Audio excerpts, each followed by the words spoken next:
પ્રકરણ 16 પુતલિકા પરીક્ષા પુતળીઓની પરખ. પ્રસ્તાવના. જીવનને ઉત્તમ બનાવવા માટે ઉપદેશ એક મહત્વનું પરિબળ છે.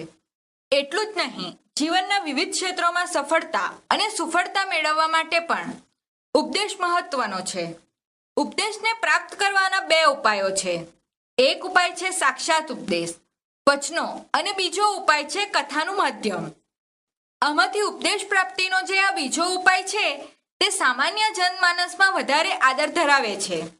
આ કારણે સંસ્કૃત સાહિત્યમાં કથાઓના માધ્યમથી માનવ જીવનને વિવિધ ઉપદેશ આપવાની પરંપરા ઘણી જૂની છે.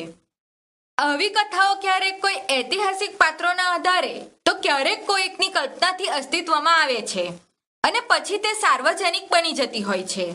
સમયાંતરે આવી કથાઓ ભોજ કાલિદાસ, અકબર બિરબલ જેવા પાત્રોના સંવાદ તરીકે પરિવર્તન પામતી રહીને નજીવા પરિવર્તન સાથે નવા નવા રૂપો ધારણ કરીને સમાજમાં ફરતી રહે છે.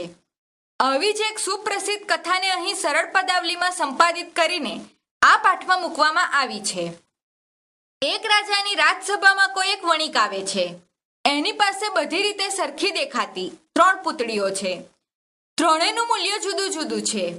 આગંતુક વણિક રાજસભામાં કઈ પુતળીનું કેટલું મૂલ્ય છે અને તેની પાછળનું કારણ શું છે એ શોધી કાઢવાનો પડકાર ફેંકે છે. રાજસભામાં ઉપસ્થિત કોઈ સભ્ય જ્યારે આ પડકારને ઝીલી શકતો નથી ત્યારે એ પડકાર મંત્રીના માથે આવી પડે છે. મંત્રી પોતાની સૂક્ષ્મેક્ષિકાથી દરેક પુતળીનું મૂલ્ય અને તેની પાછળનું કારણ જાણી લે છે. રાજસભામાં આ રહસ્યનું ઉદ્ઘાટન કરીને સહુને આશ્ચર્યચકિત કરે છે.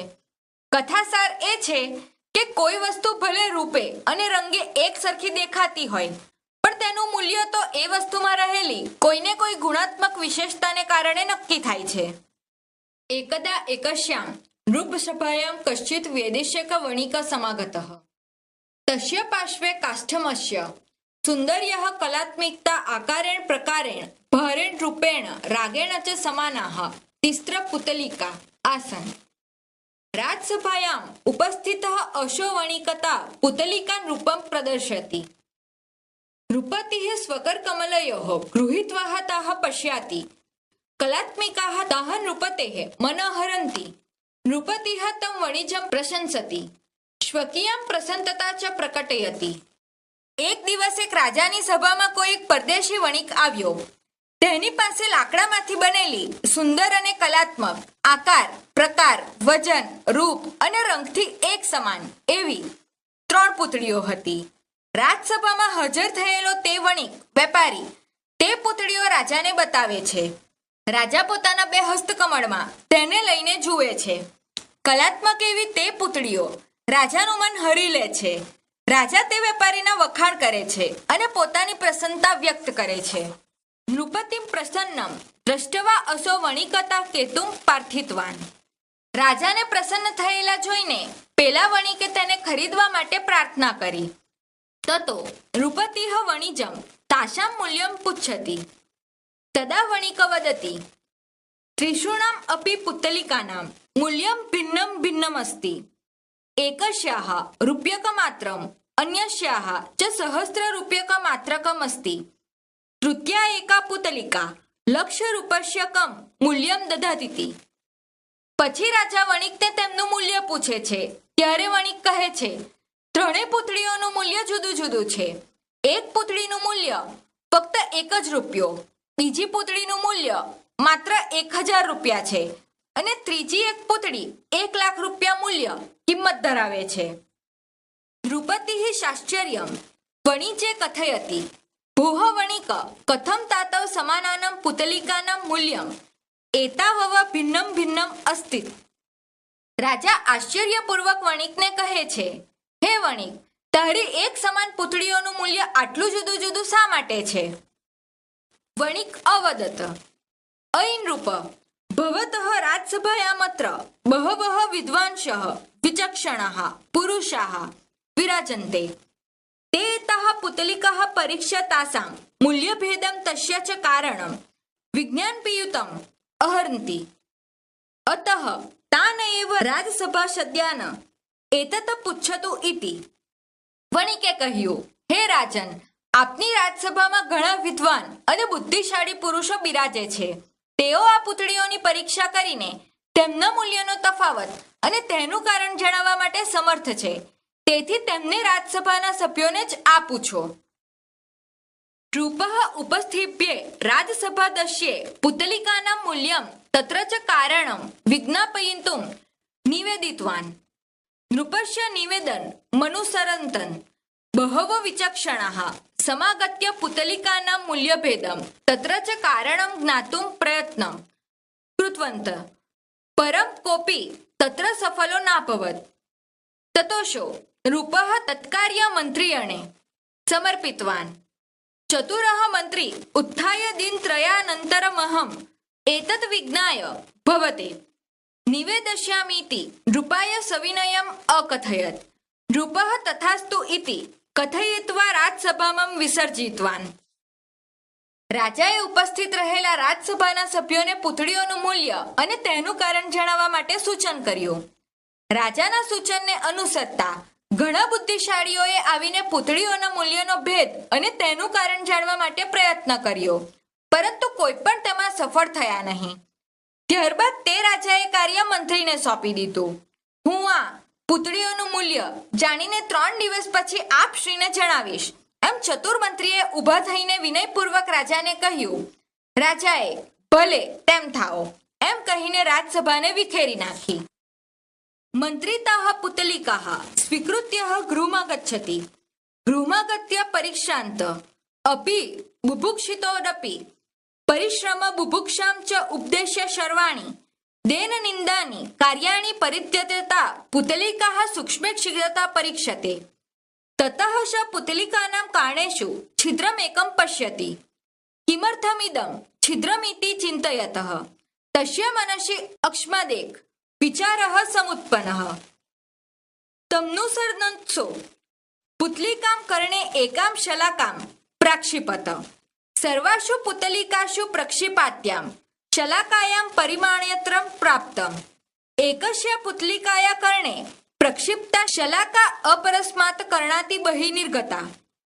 દ્વિતીયાણાઃ પુતલિકાયાઃ કર્ણે પ્રક્ષિપ્તા શાલાકા મુખાત બહિ નિર્ગતા. તૃતીયાયાઃ પુતલિકાયા કર્ણે પ્રક્ષિપ્તા શલાકા ઉદરમ ગતા ન પુનઃ બહિ સમાગતા. મંત્રી તે પૂતળીઓ લઈને ઘરે આવે છે. ઘેર આવીને થાકેલો હોવા છતાં પણ, ભૂખ્યો હોવા છતાં પણ ભૂખ અને થાક તરફ ધ્યાન ન આપીને રજપરજના સર્વ કાર્યોને તજીને તે પૂતળીઓની ઝીણવટભરી તપાસ કરે છે. પછી તે પૂતળીઓના કાનોમાં એક છિદ્ર જુએ છે.